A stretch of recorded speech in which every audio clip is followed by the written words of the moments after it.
Meus amigos, com bom ar, boa noite. Nós estivemos falando, por enquanto, sobre a vida intelectual e, nestes momentos específicos, falamos sobre atividade voluntária, natureza da vontade, o ato voluntário em suas fases.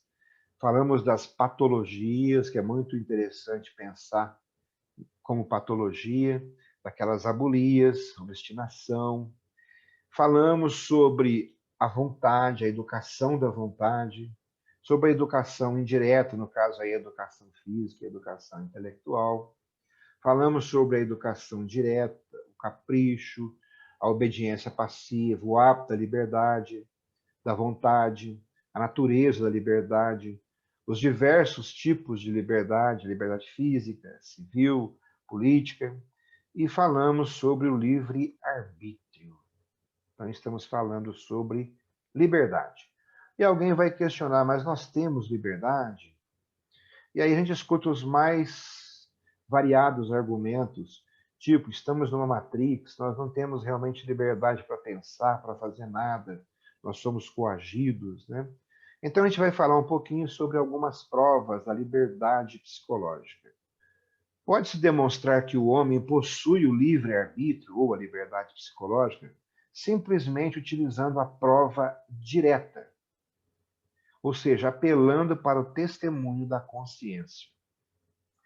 Podemos também utilizar as provas indiretas, considerando certos atos morais e sociais, ou ainda por um argumento metafísico.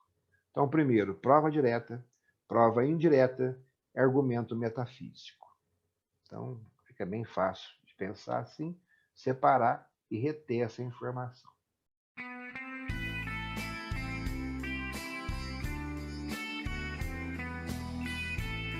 Com relação à prova direta, com relação à prova pela consciência, esta prova resulta da análise que fizemos do ato voluntário, nas últimas aulas, na qual a consciência experimenta, por experiência direta, a liberdade do querer. Retomemos então esta análise colocando-nos no ponto de vista da liberdade.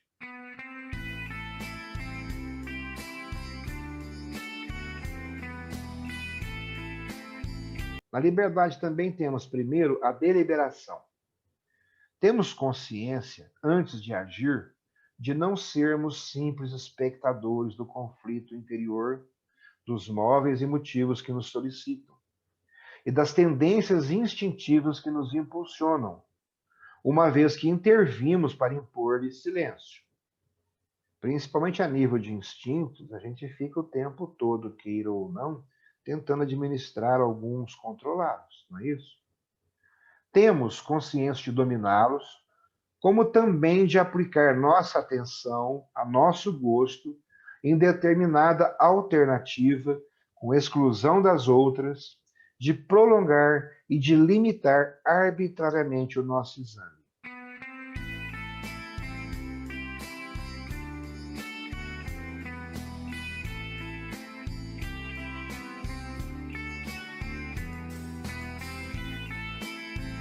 No segundo momento da decisão, temos que pensar o seguinte: no mesmo momento em que tomamos a decisão, nossa consciência testemunha que poderíamos tomar o partido contrário ao que escolhemos.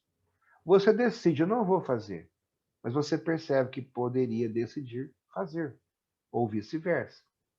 Nós nos conhecemos, então, verdadeiramente como causa única e independente do partido que tomamos. Você pode até pedir conselho para alguém, mas normalmente você escolhe a pessoa que vai lhe dar a resposta que você quer ouvir.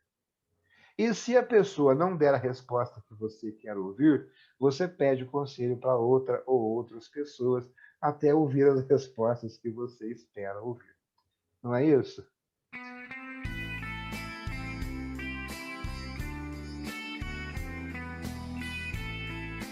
Tá, com relação à execução, temos que pensar o seguinte: durante a execução, temos consciência de poder, a nosso gosto, voltar atrás.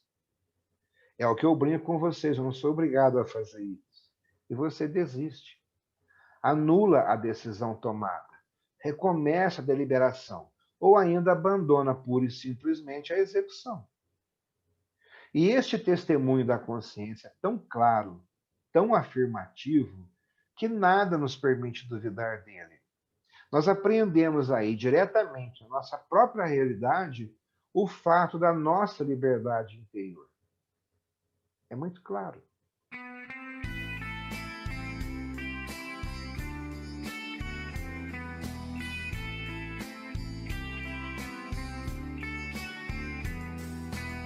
Certos filósofos que negam o livre-arbítrio, eles ensaiaram contestar o testemunho da consciência. Eles colocaram algumas objeções. Como é que ela se formula? Assim, o testemunho da consciência repousa numa ilusão. E nossa consciência de liberdade só se explica pela ignorância em que nos encontramos no momento em que agimos dos motivos que nos determinam a agir. Então, segundo o Bayol, ele diz o seguinte: a agulha imantada que a força magnética gira para o norte, ou o catavento que o vento impulsiona, se tivessem consciência de seus movimentos sem desconhecer a razão, reivindicariam para si mesmos a iniciativa.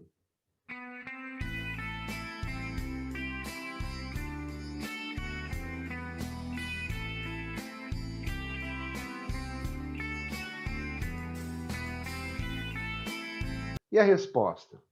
Podemos colocar que esta objeção não tem valor porque podemos aplicar-lhe a atividade dos impulsivos, que já vimos recentemente. Falha quando avalia a ação refletida. Esta, por sua vez, supõe não a ignorância das causas que fazem agir, mas, ao contrário, o conhecimento dessas causas, uma vez que a deliberação não é mais que o exame metódico dessas causas. Nós nos sentimos tanto mais livres, quanto melhor conhecemos a causa pela qual agimos. E o homem de vontade não se decidirá a agir antes de ter trazido à plena consciência os motivos que o solicitam, para indagar os fundamentos, julgá-los e escolher não pelo critério do mais forte, mas pelo do melhor. É o que a gente está colocando nesses dias. Eu queria que vocês vivenciassem muito isso, passassem a fazer parte da vida de vocês, porque é incontestável.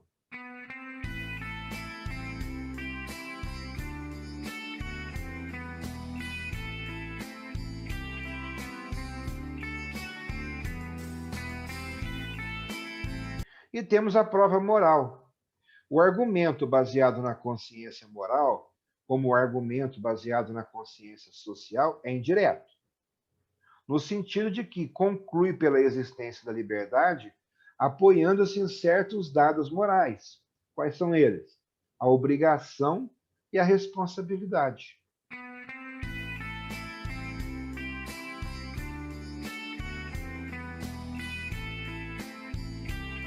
O próprio fato de vocês estarem aqui comigo agora, ou de irem treinar, continuar a ir treinar com pandemia e tudo mais, se encaixa aqui. Com relação à obrigação, sentimos-nos obrigados a cumprir certos atos e a nos abster de outros. Este sentimento de obrigação supõe a liberdade, sob pena de ser absolutamente ininteligível. Se nos sentimos obrigados a praticar a justiça, é que nos sabemos livres para praticá-la, ou não. Ao contrário, não nos sentiremos jamais obrigados a digerir, porque não somos livres de não digerir. Eu me lembro de estar internado no final de ano no hospital, bastante mal, ingerindo líquido, tomando medicamento, e eu estava realmente muito mal. Você vai ficar quietinho aí, imóvel, e dar soro e tal.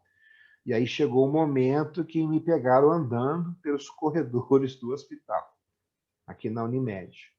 E aí foram me questionar: moço, o senhor não pode estar andando, o senhor tinha que estar deitado. Eu falei: olha, o meu organismo todinho travou, estou explodindo, não dá. Eu preciso andar, deambular um pouquinho para estimular o peristaltismo. E realmente, dali a pouco, o organismo começou a voltar a funcionar e estou aqui ainda, falando na cabeça de vocês, né? Tá.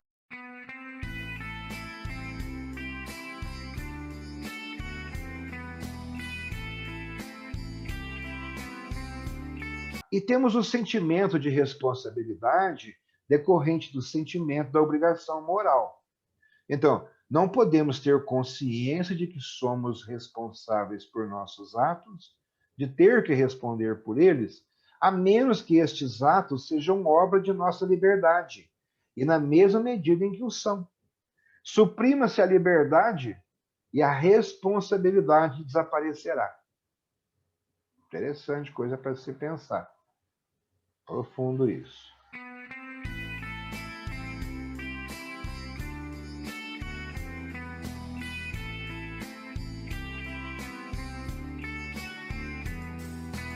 E a prova pela consciência social.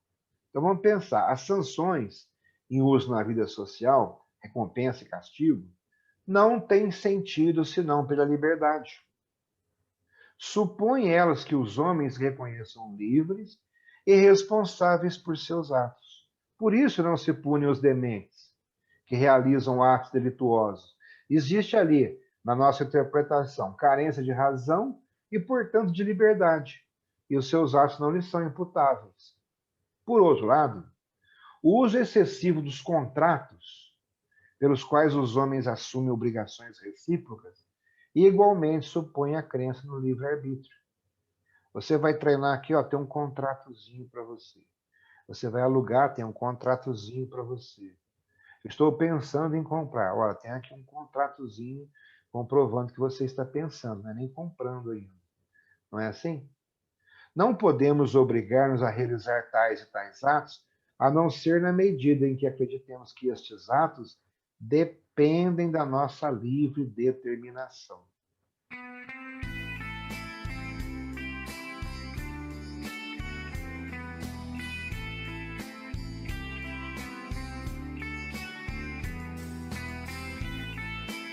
E aí vocês vão estar perguntando, e essa prova metafísica? Esta prova é a mais sólida e mais profunda de todas, porque explica o livre-arbítrio, mostrando que ele é uma consequência necessária, ou uma propriedade, se vocês preferirem, da razão.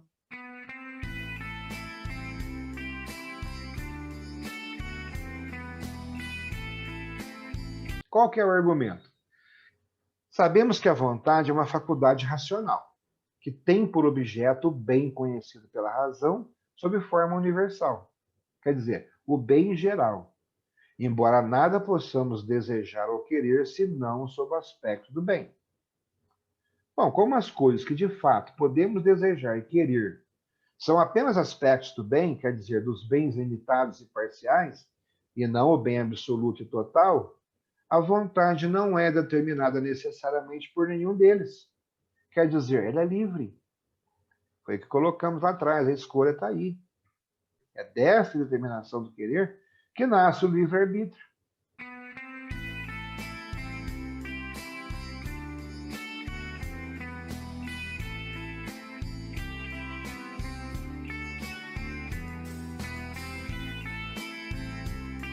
E aí temos a objeção do determinismo psicológico. Uma objeção geral contra a liberdade consiste em dizer que a liberdade chegará a produzir atos sem antecedentes, ou seja, não determinados, e, por consequência, sem razão de ser. Mas isso é ininteligível. Essa objeção é óbvio, ela está baseada, ela está sentada, ela repousa no equívoco. O ato livre não tem antecedente que age como uma causa física, como se a sua natureza e suas condições externas determinassem necessariamente um efeito sempre idêntico.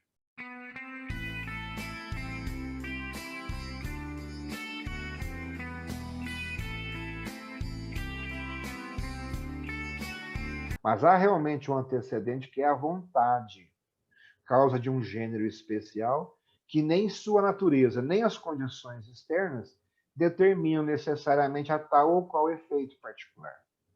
mas que pode determinar-se a si mesma, sob a luz da razão, a um dos efeitos, com exclusão dos outros. O ato livre tem, então, um antecedente, mas um antecedente de uma natureza particular. E é este antecedente que torna o ato livre inteligível, que o coloca no seu lugar, naquela série de fenômenos.